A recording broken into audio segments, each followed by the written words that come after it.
Good morning student. आज हम लोग अपने किसलय हिंदी पाठ्य पुस्तक के काव्य खंड से पाठ संख्या 8 जिसका शीर्षक है एक वृक्ष की हत्या और जिसके रचयिता हैं कुंवर नारायण सिंह।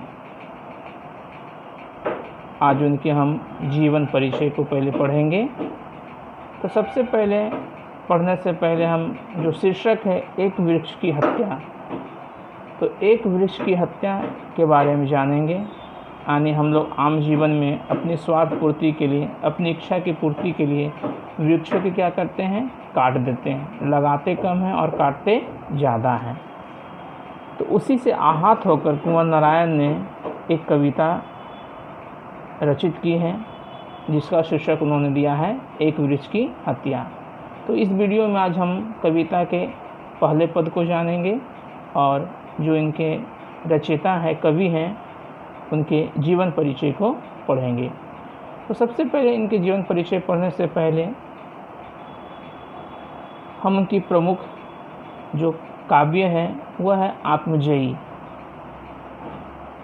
जीवन परिचय के रूप में इनका जन्म 19 सितंबर 1927 फैजाबाद उत्तर प्रदेश में हुआ था। इनकी मृत्यु 15 नवंबर 2017 को नई दिल्ली में हुई। इनकी शिक्षा दीक्षा लखनऊ विश्वविद्यालय से अंग्रेजी साहित्य में इन्होंने एमए किया। आगे है इन्हें प्रमुख सम्मान, यानी इनको बहुत सारे सम्मान से सम्मानित किया गया, जैसे साहित्य अकादमी, ज्ञानपीठ पुरस्कार, व्यास सम्मान, प्रेमचंद पुरस्कार। इनकी प्रमुख कृतियाँ चक्रव्यूह, परिवेश, हम तुम, आत्मजयी, अपने सामने, व्राजश्रवा के बहाने, इनकी जो प्रमुख कृतियाँ हैं। कुंवर नारायण ने कविता लिखने की शुरुआत सन 1950 के आसपास की। कुंवर नारायण पूरी तरह से नगर संवेदना के कवि माने जाते हैं। इन्होंने कहानी संग्रह में आकारों के आसपास इनका बहुत ही प्रचलित कहानी है। साक्षात्कार मतलब इंटरव्यू में इन्होंने मेरे साक्षात्कार लिखा है। समीक्षा आज और आज से पहले।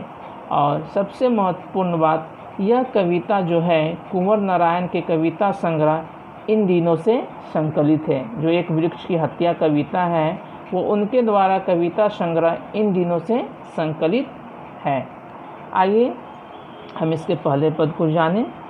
अब की घर लौटा तो देखा वह नहीं था, वह बूढ़ा चौकीदार वृक्ष जो हमेशा मिलता था घर के दरवाजे पर तैनात। पुराने चमड़े का बना उसका शरीर, वही सख्त जान, झुर्रीदार खुरदरा तना, मैला कुचैला राइफल सी एक सूखी डाल, एक पगड़ी फुल पत्तीदार, पाँव में फटा पुराना जूता, चरमराता लेकिन अखड़बाल बूता।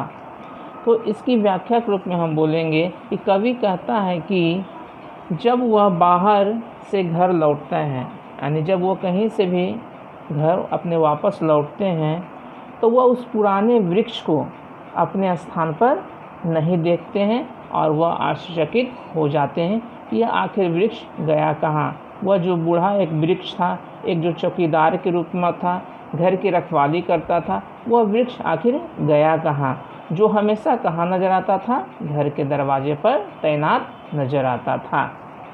आगे हैं, पुराने चमड़े का बना उसका शरीर, वह सख्त जान। देखते हैं आप वृक्ष में जब पेड़ सूखना शुरू होता है तो उसके जो चमड़े यानी ऊपर का जो छाल है वह छूटना शुरू होता है, गिरना शुरू हो जाता है।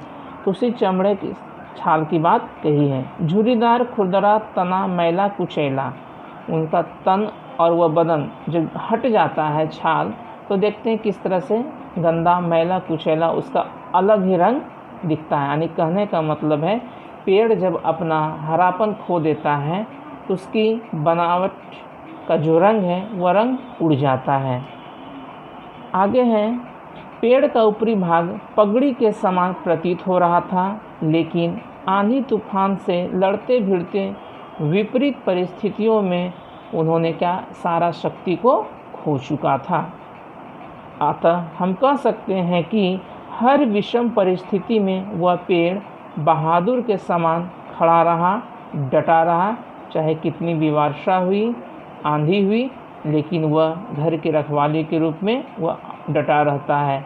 जिस तरह एक चौकीदार, एक पहरेदार हम जब रखते हैं तो वह घर के रखवाली करता है, उसी तरह यह बूढ़ा वृक्ष भी हमेशा वह घर के सामने डटा रहा, लेकिन नहीं दिखने पर वह कभी आश्चर्यचकित हो जाते हैं।